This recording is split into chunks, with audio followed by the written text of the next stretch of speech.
Dirección de Acuerdos de la Verdad contribuye al esclarecimiento del fenómeno paramilitar en Colombia. Por eso, desde mayo de 2012, la Dirección de Acuerdos de la Verdad del Centro Nacional de Memoria Histórica ha sido la responsable de diseñar y aplicar el mecanismo no judicial de contribución a la verdad, llamado Acuerdos de Contribución a la Verdad Histórica y Reparación, aplicable a las personas que de manera individual o colectiva se desmovilizaron de las Autodefensas Unidas de Colombia, AUC, y que en razón de su participación y permanencia en el grupo paramilitar no hubieran cometido crímenes graves. El Centro de Memoria durante todos estos años ha hecho, creo, un trabajo arduo y silencioso. Silencioso en el sentido de que es un trabajo muy poco conocido. El Centro Nacional de Memoria Histórica hizo algo que es un hito para el país y es único en el mundo de cara a comparar los procesos de justicia transicional de Colombia. Pues obviamente cada proceso de justicia transicional en cada país es diferente, pero este mecanismo es único en el país y es crear el mecanismo no judicial de contribución al esclarecimiento de la verdad. Nosotros nos encargamos de notificar, citar la persona a entrevista, entrevistarla con criterios técnicos, valorar la entrevista de estas personas y luego emitir un acto administrativo bajo el cual a esa persona se le certifica su contribución o no al esclarecimiento del fenómeno paramilitar en Colombia. Y esta certificación sirve para que esta persona la aporte en los procesos judiciales que tiene pendientes y el juez determine pues, si lo acoge dentro del proceso para brindarle beneficios penales. En el marco del proceso de negociación promovido por el Gobierno Nacional entre 2003 y 2006, se desmovilizaron 35.317 combatientes paramilitares. De estos, 4.588 paramilitares fueron postulados a la Ley de Justicia y Paz, Ley 975 de 2005. Pero la situación jurídica de los llamados paramilitares rasos generó la necesidad de un marco jurídico adicional, el cual se desarrolló por medio de la Ley 1424 de 2010, por la que se dictaron disposiciones de justicia transicional para conceder beneficios jurídicos a dichos excombatientes, condicionados a su contribución a la verdad, la justicia y la reparación de las víctimas.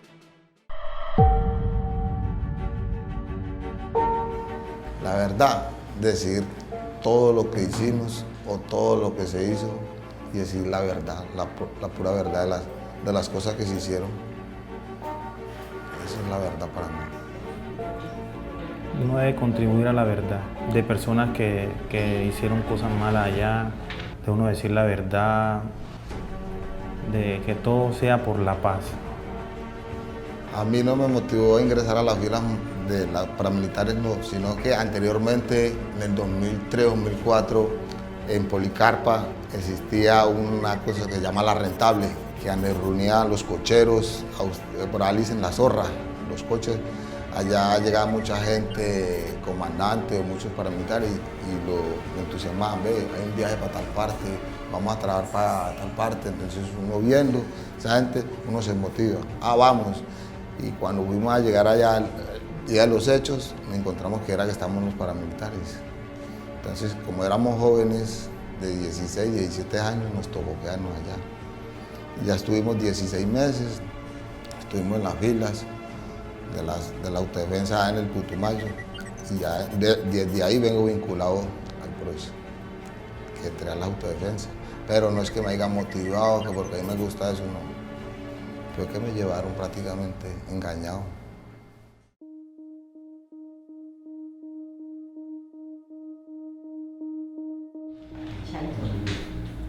Tenía 17 años cuando me vinculé en el bloque Elmer Cárdenas del Atrato Medio, del Norte Medio Salaquí.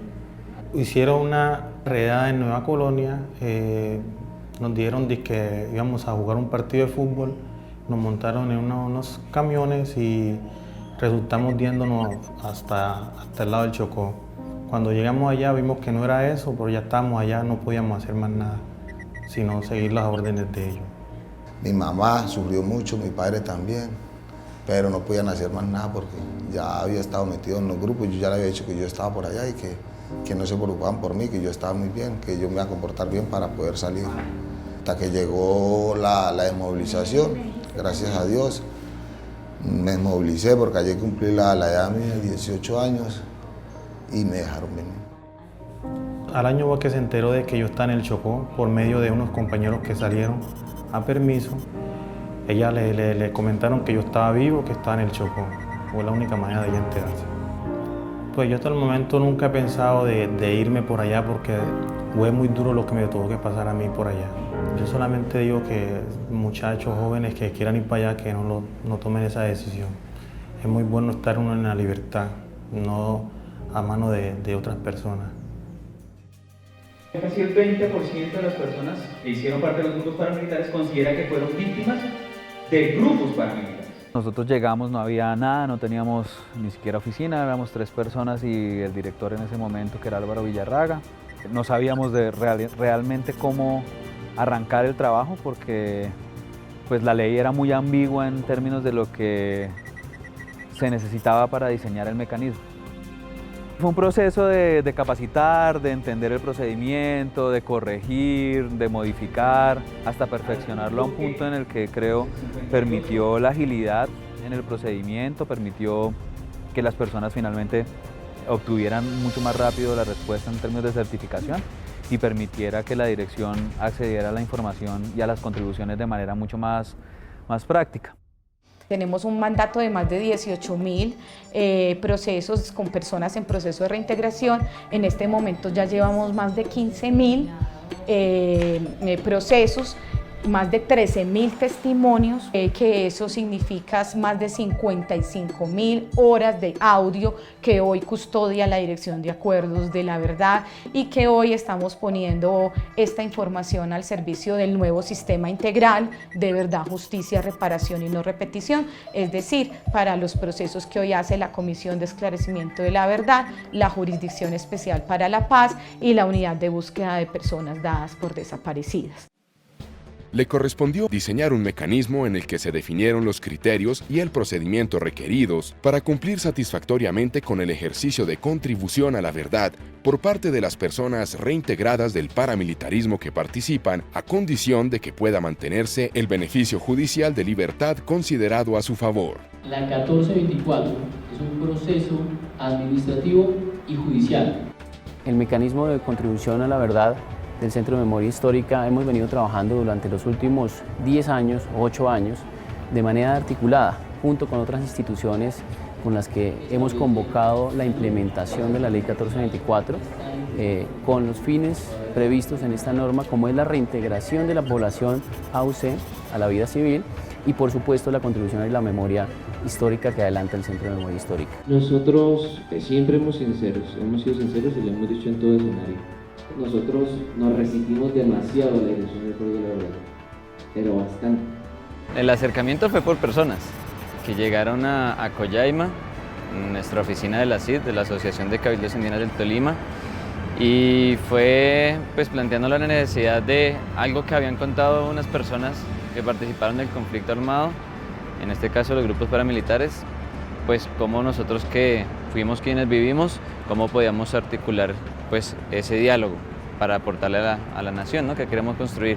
El mecanismo es una herramienta para nuestra lucha y que se permite a partir de seres humanos que han permitido contribuir a la humanidad que se nos ha ido fragmentando y de la cual nuestro pueblo quiere seguir en exigencia de nuestros derechos como principio básico de la resistencia.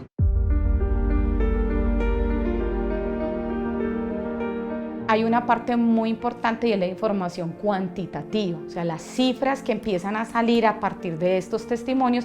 De este ejercicio, por ejemplo, nosotros logramos identificar la operación de 39 estructuras paramilitares en Colombia, que cubrieron más del 50% del territorio nacional, que estuvieron en más de 600 municipios de los más de 1.000 que tiene el país. Entonces eso muestra ya también como unas formas de operación y control territorial que tuvieron las Autodefensas Unidas de Colombia en el país.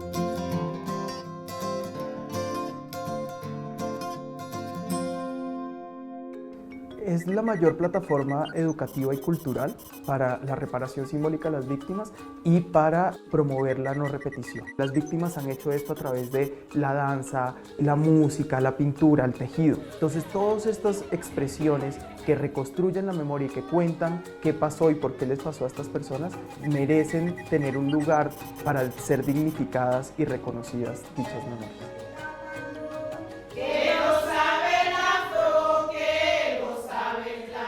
Echembelé nace con unos sueños locos de Nedimina.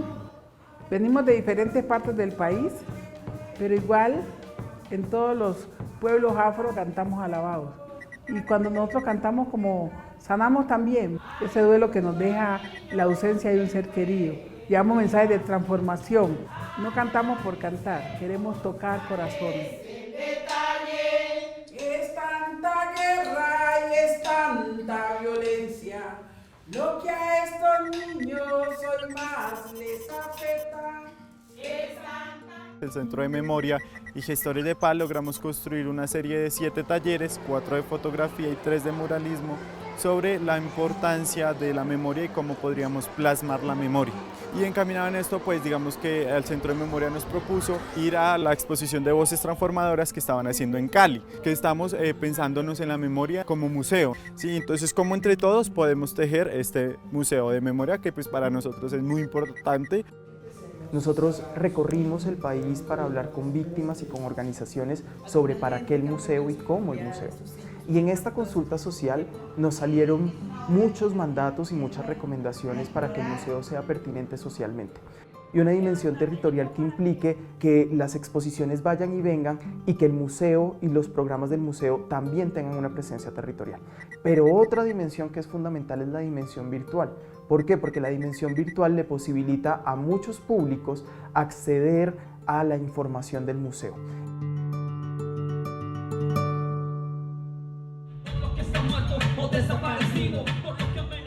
Gracias al Centro Nacional de Memoria Histórica, al conocimiento que adquirimos a través del museo, que nos capacitaron un poco más de lo que tiene que ver con la memoria histórica. El Museo de Memoria se construye a partir de la participación, de tener en cuenta qué ha pasado en nuestros territorios. Es un lugar donde todos tenemos voz y todos podemos hablar, porque es un lugar para el encuentro. En esta medida, este museo ha permitido innovar, porque ha permitido mostrar un guión que no está acabado, que está en diálogo constante.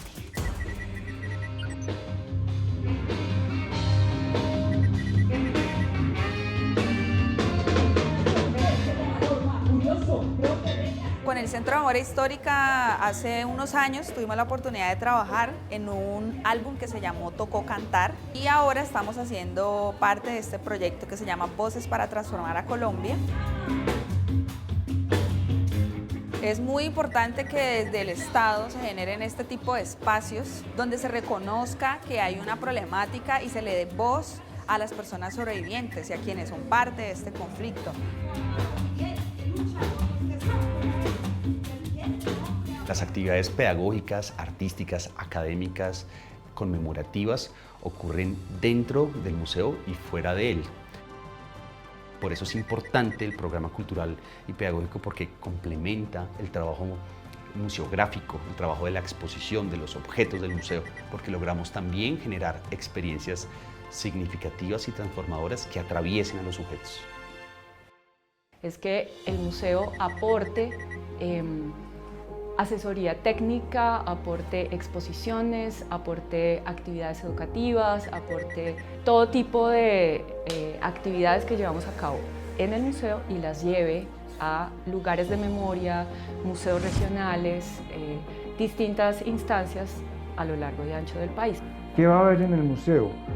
Todos los documentos, objetos, gráficas, fotografías, obras de arte, producidos por las comunidades que fueron víctimas. Queda en el cruce de la Avenida El Dorado con la Avenida de las Américas. El museo tiene una filosofía, que es el Museo de la Memoria de las Víctimas del Conflicto Armado Colombiano.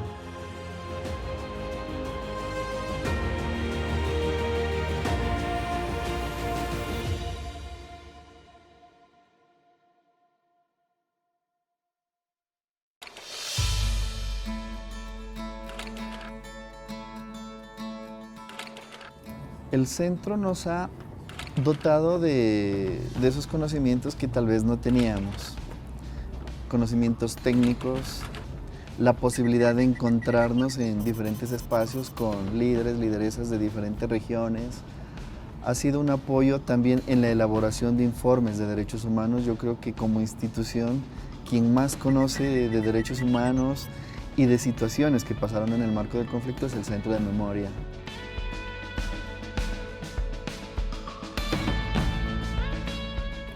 La Dirección de Archivos de los Derechos Humanos, en el marco de la Ley de Víctimas y sus decretos reglamentarios, tiene tareas importantes. Un archivo es todo tipo de información, sea física o sea en estado digital, un documento electrónico, y que se ha producido o en cumplimiento de funciones de una entidad o que hable del quehacer de una víctima o de una organización en el marco de un proceso particular. Pueden haber archivos personales, pueden haber archivos institucionales. ¿Qué es lo que quiere la Dirección de Archivos de Derechos Humanos? No todos los archivos van a ser parte de esta dirección. Los que van a ser parte son los que hablan de las violaciones a los derechos humanos. Y para ello, una política de la Dirección de Archivos de Derechos Humanos es realizar el registro de estos archivos, realizar tareas de fortalecimiento para que las entidades, organizaciones de víctimas y ciudadanos en general sepan reconocerlos y sepan valorarlos. De la misma forma, es importante para nosotros el procesamiento técnico, el cual es indispensable para que la consulta sea dada a los usuarios y a la ciudadanía en general. Nosotros trabajamos de forma permanente con las organizaciones y de hecho nos interesa un trato cada vez más cercano, de tal forma que nosotros siempre tratamos de actualizar nuestras bases de datos, nuestros registros de personas interesadas o que tengan archivos relacionados con las graves y manifiestas violaciones a los derechos humanos. A partir de este proceso de la identificación, nosotros empezamos a trabajar en actividades de fortalecimiento para que sepan valorarlos, para que puedan entenderlos y lo más importante, para que puedan procesarlos técnicamente.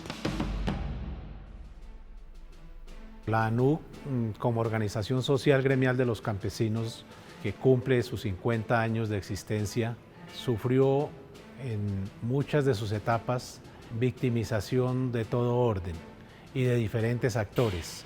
Por esa razón fue reconocida e inscrita en el Registro Único de Víctimas por parte de la Unidad Nacional de Víctimas y a través de ella, en la formulación del diagnóstico del daño, en la formulación del plan de desarrollo, se establece el contacto con el Centro de Memoria Histórica para que nos ayudase en la tarea de reconocer lo que ocurrió, de ver los efectos que eso fue causando y al mismo tiempo de empezar una tarea de construcción de memoria. Una vez comenzamos el trabajo con el Centro de Memoria, entonces lo que se hace es primero un reconocimiento del archivo, que fue lo que se hizo toda la parte de medición, de identificación de los sitios donde estaban los archivos de la Casa Nacional y luego de eso entonces viene la etapa de empezar a recibir la orientación del Centro de Memoria, del acompañamiento con algunas personas puestas por ellas para que se empezara a organizar, a establecer un modelo de cómo se maneja técnicamente el archivo y efectivamente eso lo comenzamos. Cuando nosotros hablamos de archivos es importante entender que archivos no es igual que memoria, pero los archivos es base fundamental para la construcción de la memoria dada la información que contienen los archivos. El manejo de los archivos es un manejo puramente técnico y está establecido en un marco normativo vigente que no lo da el Centro Nacional de Memoria, sino lo da el Archivo General de la Nación, quien tiene la función archivística del Estado y quien dictamina la política pública de archivos y quien dictamina la normatividad vigente en materia de archivos, también de acuerdo a estándares internacionales. La Dirección de Archivos tiene una apuesta bien importante posterior al acopio de los archivos y es precisamente el implementar un repositorio seguro. ¿Qué es un repositorio seguro en términos de archivo? Significa que la documentación que nosotros tenemos, que hace parte del archivo virtual, pueda tener características de autenticidad, seguridad, confiabilidad más allá del cambio tecnológico. La Dirección de Archivo de los Derechos Humanos tiene una tarea muy importante y es lo relacionado con poner al servicio archivos, ya lo hemos hablado, informes técnicos y material de biblioteca especializada. Tenemos un centro de documentación y una biblioteca especializada donde tenemos material que pueden consultar, todo relacionado con derechos humanos y derecho internacional humanitario.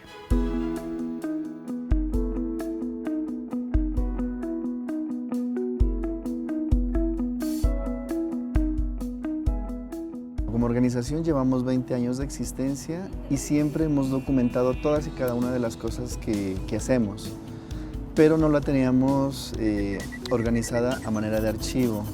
Hace aproximadamente unos 4 años nos vinculamos con el Centro de Memoria, precisamente porque atendimos una convocatoria que nos llegó y pues el interés que nos movía era precisamente empezar a darle un uso social a toda la documentación, todos los audios, los videos, los documentos que íbamos produciendo y los cuales no los teníamos organizados como tal. Entonces, de esa manera nos vinculamos incluso en el proceso de construcción de la política pública de archivos de memoria.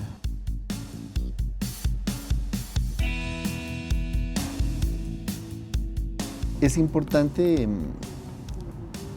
entender para qué sirven los archivos en la medida en que nos va a servir como para ir dejando ese legado a las futuras generaciones para que conozcan lo que ha pasado en nuestro país.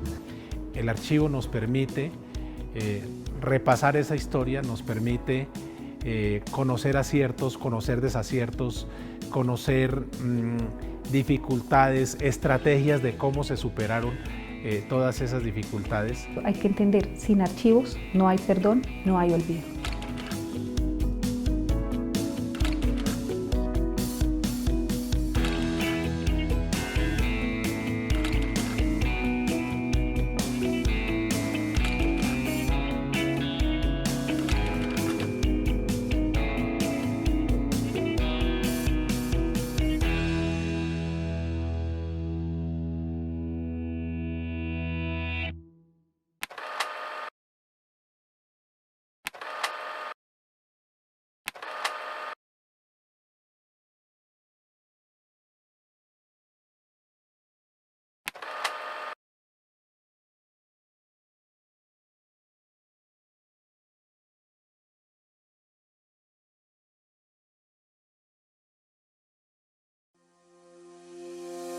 Llegué a la dirección del Centro Nacional de Memoria Histórica en el mes de febrero. Lo primero que pensé siempre es, aquí hay un acumulado de conocimientos, publicaciones, productos. Me di a la tarea de recuperarlos y distribuirlos a nivel nacional en las bibliotecas que se llaman las bibliotecas de la memoria en todos los municipios del país. Primero que todo es un conflicto de larga duración, tiene más de 50 años. Este país tiene que superar esa situación y el Centro Nacional de Memoria Histórica tiene que cumplir un papel en ese sentido. Y el papel que cumple es importante, que es el de recuperación de la memoria del dolor de las víctimas, para que no se olvide nunca.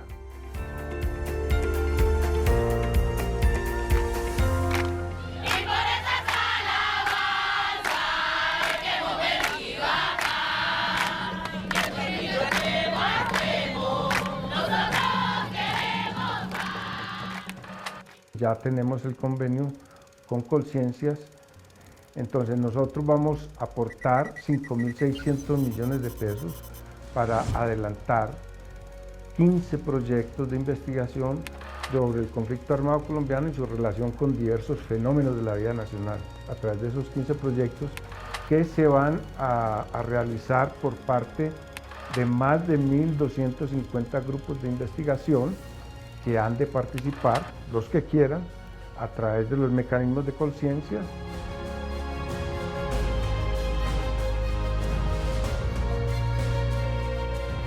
Quien sufre los crímenes de guerra, independientemente de su condición, son víctimas. Secuestro, masacres, asesinatos fuera de combate, desaparición forzada. Vamos a trabajar con víctimas del ELN, por ejemplo la masacre de Machuca, donde hubo más de 80 muertos. Estamos trabajando una masacre cometida por las FARC en Urabá, Antioquia, que es conocida como la masacre de la Chinita.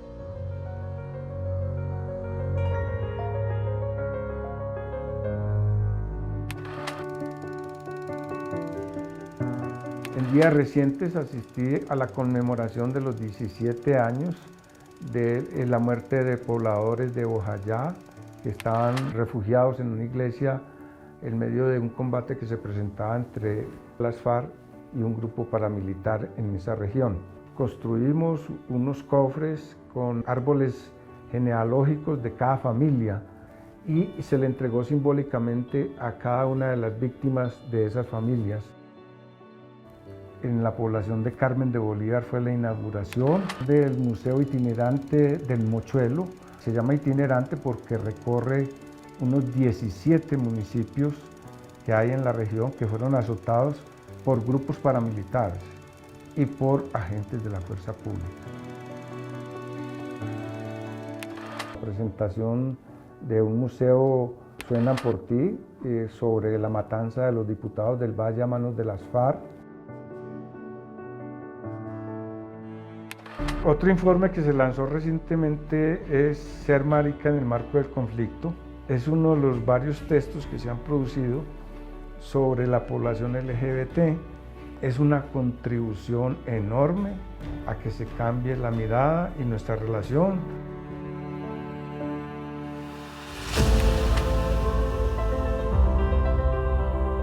Estuve también en el lanzamiento del libro de pueblos indígenas. Esto fue una coautoría entre investigadores del Centro de Memoria Histórica y las comunidades indígenas.